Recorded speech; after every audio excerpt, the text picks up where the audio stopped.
Welcome to Rochester Business Connections, powered by Balbert Marketing, LLC, where I get the chance to chat with Rochester, New York's very best business owners, entrepreneurs, and thought leaders. I am your host, Ben Albert. Don't forget to subscribe, and remember, we don't do advertisements.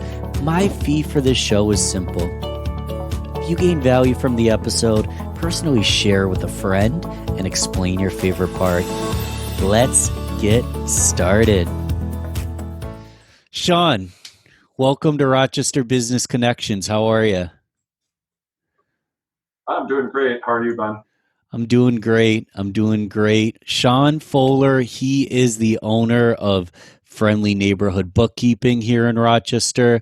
From our conversation offline, you're pretty much a serial entrepreneur, have done a lot of different projects. So I'm super excited to hear a little bit more about that. And I'm sure the audience will learn a lot of cool things from your past. So just to get started from a bird's eye view, tell us what Friendly Neighborhood Bookkeeping is. Yeah, so Friendly Neighborhood Bookkeeping from a 1,000-foot view, very simply, is a bookkeeping firm. Bookkeeping's a fancy term for an accounting service where all your business transactions and the things that you do in business every day, they need to be recorded in a particular way so that you can file your taxes, whether it's income taxes, sales taxes, withholding taxes, any of your statutory liabilities, as well as being able to kind of help you see the health of the business and how you're growing. All those go in an accounting entry system. And we really have the expertise of knowing and understanding how best to do that. Perfect. What led you to, I want to go back a little farther in a moment, but for now, what led you to your current role in regards to why are you passionate about it? Why did you decide to make a career out of this and turn it into something big? Yeah, it's interesting. So first, it goes way back, like 20 years ago to when I first started businesses. As you mentioned, I'm sort of a serial entrepreneur. And my first business was when I was 16. It was way back in the 90s, and I was custom making computers for personal users. And at that point, I knew nothing at all about business. I actually knew a lot about computers. I had no clue about business. It's even weird now to think about background in accounting and economics, and like it was before any of that. I knew how to count quarters at 16, and so I start this business because I just have this drive and passion for computers, and I realized that there's this need and this real market for people to be able to do this and actually save people money at the same time. And as I'm going about this and I'm being successful and I'm getting business from other businesses and businesses from other people, I'm realizing that I'm way out of my league in understanding all the tax compliance stuff. I'm filling out, I know I need to charge sales tax, but I have no idea how to get get that set up with the state. I have no idea when I need to pay it, what I need to record to file. I remember I just had this envelope, I stuffed all my receipts in it, and I did nothing throughout the year. I didn't even know there was such things as accounting programs at the time. You can just imagine somebody like stepping out of the womb like yesterday, and you start saying like tax and money, and this person trying to figure it out. And that was me. And it really bothered me. Obviously, there was lots of moments where I'm just enjoying my business and I'm doing what I'm doing and things are growing. But at the same time, anytime there's the end of the year or the quarter, I'm really antsy about, am I doing things right? Am I filling things out right? Am I going to get an audit? Am I going to get $100,000 in fines? Am I going to jail? Like all these questions that I have no answer to. And so it created a lot of anxiety in me. And by the time I was 18, I was finally to a place where I realized I need to either get a location or not. And I decided totally to drop the business just because I'm out of my league. And I go into finance and I go into economics, and I really learn those items. I study and I become familiar, And actually, I realized even how more complicated it all is. And then fast forward another 20 years, and I'm looking for a new business. I've done maybe 5 or 6 different businesses, and my wife's telling me you should go into bookkeeping because your background and your passion. And I was like, well, it's been around forever for one, so how am I going to be successful? And I didn't know until I actually got into bookkeeping that there was such a need and that the market was really underserved, and that really there are so many small businesses that need these services, they can't afford them, or the people aren't knowledgeable enough to help them. And so I've really found a nice niche, even though this has been around for forever. That's great. So you're working with small businesses. To my understanding, a lot of businesses have came out of the COVID situation. A lot of people are opening businesses. They're taking a look at their career and trying to maybe navigate and pivot to a different direction, which is great to have someone you behind them. I'll be the first to admit that the numbers behind business is a little daunting. I've got an Excel spreadsheet. I know I should have QuickBooks, so on and so forth. It's good to have someone like you on board. So, are you working with small businesses, sole proprietors, corporations? Is there a specific vein of your perfect customer? Like, who can you help? There's really 3 different places clients are coming in. So one is obviously the new business. They just started, or it was a hobby business that they want to take more seriously. And people are just being very realistic and honest with themselves that, there's all this compliance and accounting stuff that I don't know. And so they're looking for somebody that can take that on for them. Another group of people are going to be people that have often had previous accountants or bookkeepers. And honestly, I mentioned that the industry doesn't really serve clients very well, and that's totally the case. So I do hear from a lot of people that are like, I have a CPA firm, I haven't heard from them in 8 months, I don't know if they're doing any work, I've asked for things and they don't get back to me. Hmm. And so there's also a lot of people that just are sort of fed up or tired or being ignored by people that are working in the industry. And that's the 2 primary areas where people come in. Every now and then, I have somebody that's been doing it a while, and they're finally realizing that it's not adding value to their business. So maybe they're like an artist, and they thought they were saving money, and then they realize, hey, like, I'm an artist. I want to be an artist. Why am I still doing my work? Why do I spend 8 hours a week instead of 40 hours a week on the core of my business and really developing that? But I would actually say that's far and few. Most people are either brand new, fed up with the service that they're getting, and then occasionally I get the enlightened business owner that's finally realized, why am I doing this myself? I love it. So it helps everyone and is a customer centric model. You're an entrepreneur. You've helped build 5, 6 businesses throughout the years. So I'd imagine you're always thinking a few steps ahead. I know personally, sometimes I need to take a step back and enjoy where I'm at because I'm almost thinking too far in the future. But I'm curious, what some of your goals or missions to take this business to the next level is long term, or if you think you're going to pivot or go somewhere else, or what does the future hold, Shaun? So there's a couple of things, and this is just what I'm seeing in the industry. So one of my concerns currently is state tax compliance. This has come out of COVID. I've been thinking about this for a few months now.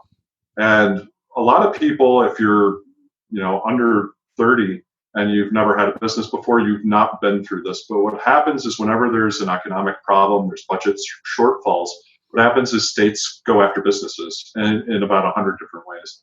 And oftentimes businesses find out about a whole bunch of like compliance needs they didn't even know existed just by the state coming banging on their door. And so it's even more complex now because of online business, online marketplaces. There's a lot of businesses that don't even realize they're on the hook for 50 states in the United States, not just the state that they're in. Wow. And so I'm trying to beef up sort of my knowledge. I know about a lot of different states, and I know in several different areas, but actually the amount of compliance that a business needs across nationally is actually really huge. And so even someone as me that's been doing this for decades now, I'm trying to brush up in particular on sales tax. That's been a quickly developing area just because there's been some Supreme Court cases that have done away with some of the sales tax rules for online sales in recent years. I appreciate you staying educated and up to date on everything because, it's good to have someone like you in the corner because, again, if let's say you're an artist, you're a musician, you're anything, you're an attorney, you're a lawyer, staying up on all the ins and outs is hard. It's good to hear that you're Yeah. ultimately looking at things on a day-to-day basis so the clients are getting exactly what they need. You joked about it, I think, when we talked the other day that you were reading up on like answered questions and people are answering the questions wrong. What was it that you said? So there's a lot of talk now about the Paycheck Protection Program. There's more than just that, but that tends to be the big one. That's supposed to be forgivable. And so people are starting to take a look and apply for loan forgiveness. And the thing is it's creating a lot of questions in the industry about how to account for this properly. So I was interested to see what my profession's saying. So I went to QuickBooks, and I'm sure everybody's heard of QuickBooks, but it's one of the largest communities out there. And I go on and I look at the solved answer, and it's wrong. It's not the right way to account for it.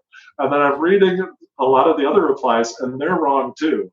And it's just really concerning that a lot of people, and I know that it's legislation that's developing and it's even kind of changed a few times, but it's really scary how few people understand what exactly they need to do to properly account for this, because it's actually a forgivable loan, which normally would be income, but they actually made the law so that it's not income. And so people need to be careful about how they're handling that, or else they're going to wind up paying taxes on potentially hundreds of thousands of dollars. Wow, right. Knowledge is definitely power in this circumstance. Like I said before, I'm happy you're staying educated because a lot of us have trouble keeping up to date on all the changes in the laws and the tax system and all that. Um, Great. I like to talk a little bit about Rochester because I am very Rochester centric, born and raised. I have a Rochester podcast aside from this one. Um, Tell us a little bit about your relationship with Rochester. Are you born here, and what brought you here, if not? Yeah, so I've always lived in the greater Rochester area, so that takes me up to about 40 years. Grew up in Farmington, graduated from Victor, and I'm still living in a similar area these days down in Honeyway Falls. Great, great.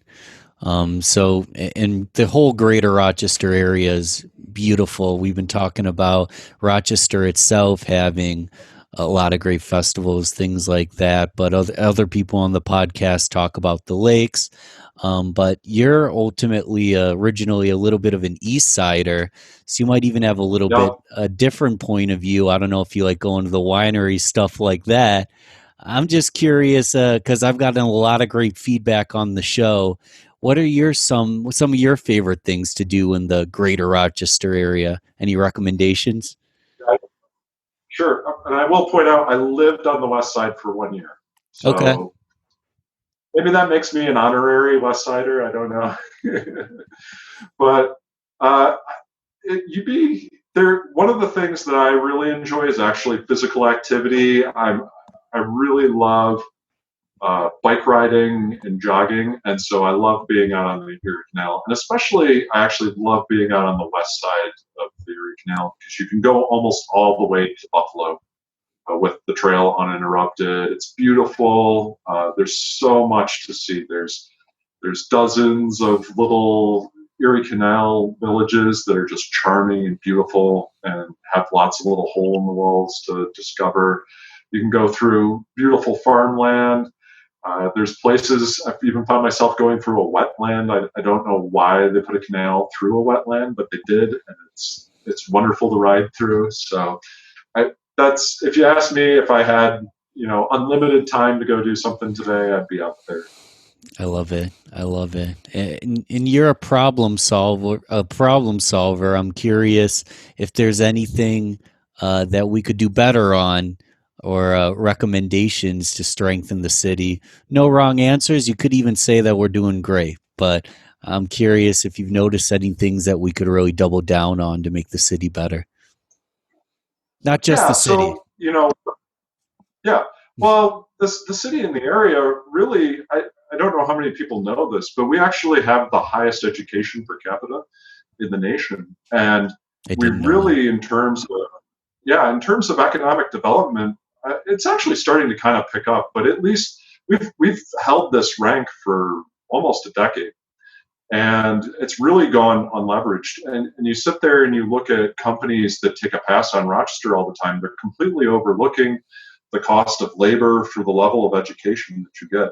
And it really breaks my heart anytime I see a local company that gets bought or sold out to another company, because they often just pull out of Rochester.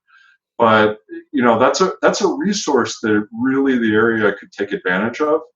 And honestly, my company benefits all the time from the level of education in the area. It seems like we're sort of overdue, and I don't know if that's a great solution for anything. I'm just surprised that there aren't more companies that have figured out how to take advantage of this, because it really is a resource. Like, I know a lot of companies think about, like, if you're Google, I'm going to move to San Jose and all the talent's going to come to me, or I'm going to be in Colorado. That's where the young people want. You don't have to, like, find the hip area. You could just move into Rochester and you've got all the talent you need right here in the city. So I I just often find it surprising that we haven't really figured out how to leverage that. So maybe that's more of a hint of an area of where we Hmm. could do better as a city in an area. But it does, it bodes well for us, and it's a focus that we can't lose sight of either. We need to really uh, support our colleges and our top high schools. You see how many top Rochester area high schools make the top Incredible. Yeah. 100 every year. It's unbelievable the level of education you get here. We really can't lose sight of that. When people are like, support teachers, you need to take that seriously, because that's what we're good at. Yeah, I'm having one of those thought bubbles going on, a light bulb going up right now, because you really nailed the silver lining. I've always known Rochester had a great education. We've got great talent here. There's no reason why there shouldn't be companies staying here or moving here. I'm wondering, in your experience running different businesses, has there been any challenges or failures or just struggles that ended up being a silver lining that led you to, a much farther place long term? Yeah. So one of the biggest problems I've always had in a small business is something called scaling. I don't know how Yeah. familiar everybody is in the lingo terms, but scaling just means that you grow and you add more employees and you add more clients, and things become more complex and you need systems and managers and things like that. And oftentimes a small business is going to struggle with scaling because you just don't have the resources. When you're a large corporation, you can just buy out another corporation, and you have a scaling problem, but often not one where you don't have the resources to meet it. Small businesses, when you're a single owner and you're getting more and more business, how do you get to that level where you hire a second person full time? That's a big jump for you. You might go from 60,000 in revenue and you need to hire somebody with for 40,000 in an expense, and you're sitting there saying, well, how, I just can't make that.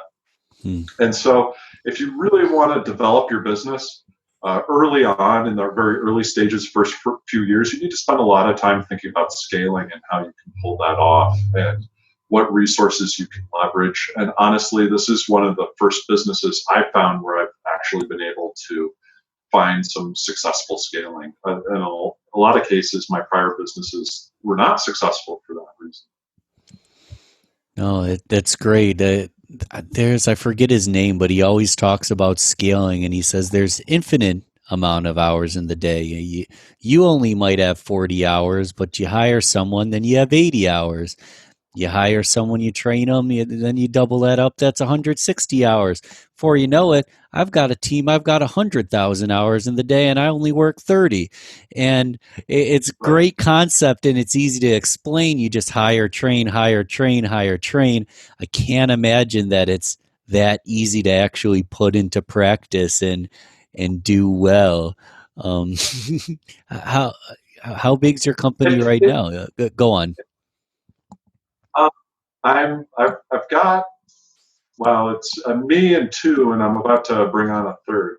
Great. But the thing is that it's actually requires planning. It takes some execution, and I even have stories of where I failed even in this company to execute timely on that. So it's more than it's more something that needs to be consciously thought and planned out than something that's just going to happen. And so if you're kind of in that, hey, it's just going to happen, or I'm just going to know when, or it's all going to work out, kind of a mindset that you can push it down the road, or you don't need to work on it, you're probably not going to be successful. Yeah, you need to be proactive and not just let it poof out of thin air and just everything goes perfect, right? It's not always sunshine and rainbows. You got to have a strategy. Right. And Exactly. yeah, so great. We've talked a little bit about challenges, but I'm just curious because we touched on that you had multiple startups throughout the years.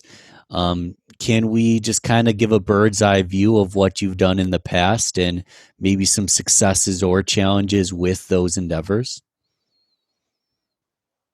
Yeah. So I already mentioned my first one. So it was Okay. custom building computers. There, the success just happened to be on the market.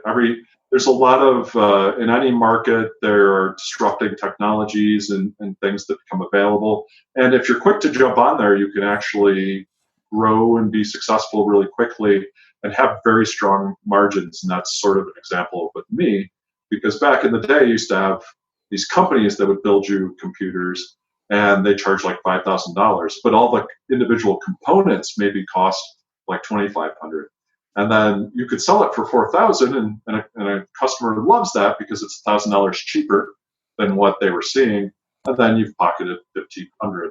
My problem there, as I already mentioned, was just my know-how in business and my financial expertise, and who knows, I might have been able to really continue to grow it, but I stepped away from it.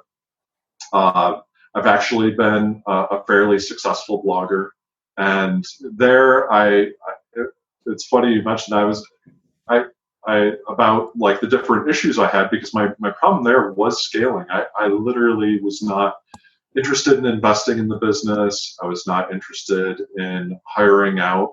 I kind of had a pride about the content that I was putting out, and I was very unwilling to have different writers or different people come in, because I just there was sort of a control factor, and so I never took it further, and over time I just kind of grew disillusioned with it, and I sold it off.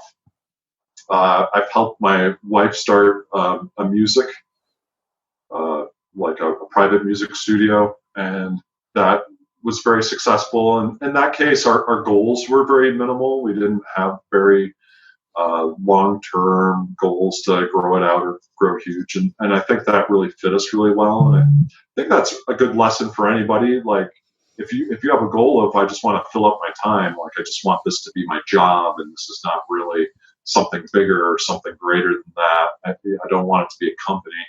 Like there's nothing wrong with that, and so it sort of depends on your goals, on if you want to grow it that large and you want it to be something bigger, you're going to approach it differently. And then finally, I help my wife work or buy and run a drama business. It's a after school program for kids, and it's one of the largest ones in Rochester. It's called Drama Kids, and it's got before COVID had over 400 students and had about 36 different classes all around Rochester. And that one was interesting. It was a franchise purchase, which was something somewhat new to me, although I had many family members that had done franchises before. That just means that I'm getting content and the business model and some of the business materials from a larger organization that's doing this nationally. And but you sort of pay a fee for it. And it was, I think if I think through, some of the lessons learned, it was just, again, scaling. Because as we grew bigger, it took more and more of my wife's time.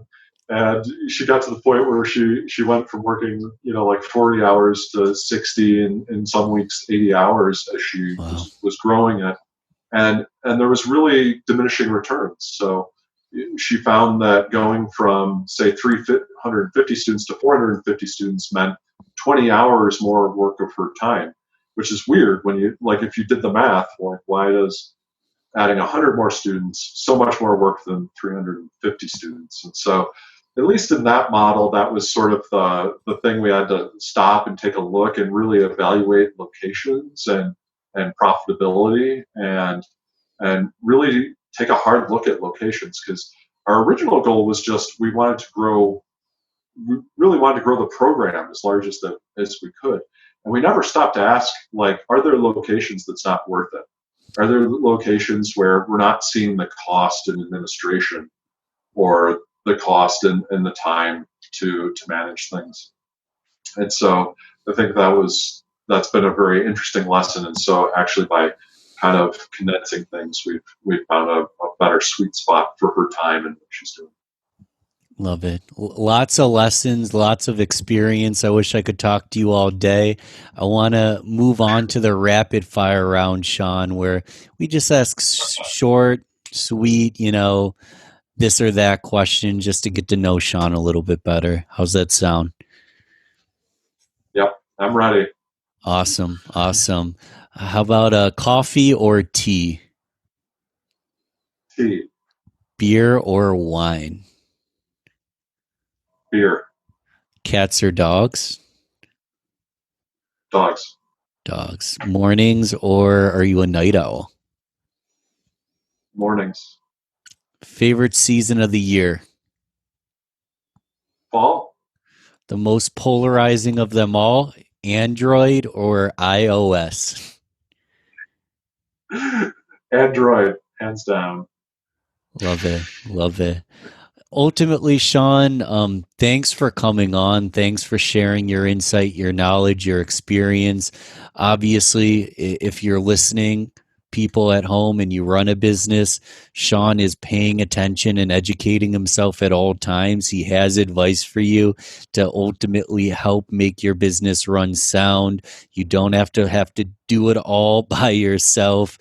It can drive you crazy. So call Shaun. Shaun, how do people get in touch with you? Your website, Facebook, phone call, email? What's the best way to get in touch with you? So I'm a little old school, and I love talking on the phone. So if you want to reach out to me, my phone number is 585-999-5455. But you're welcome to text as well or email at roc.bookkeeping@gmail.com. I'm happy to take whatever medium that you love to use.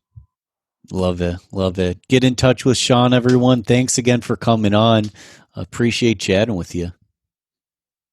Thanks for listening to Rochester Business Connections. Don't forget to share this, rate, and comment on your favorite platform. You can also email me, ben@valbertmarketing.com. Let's connect soon. Until then, keep thriving, everyone.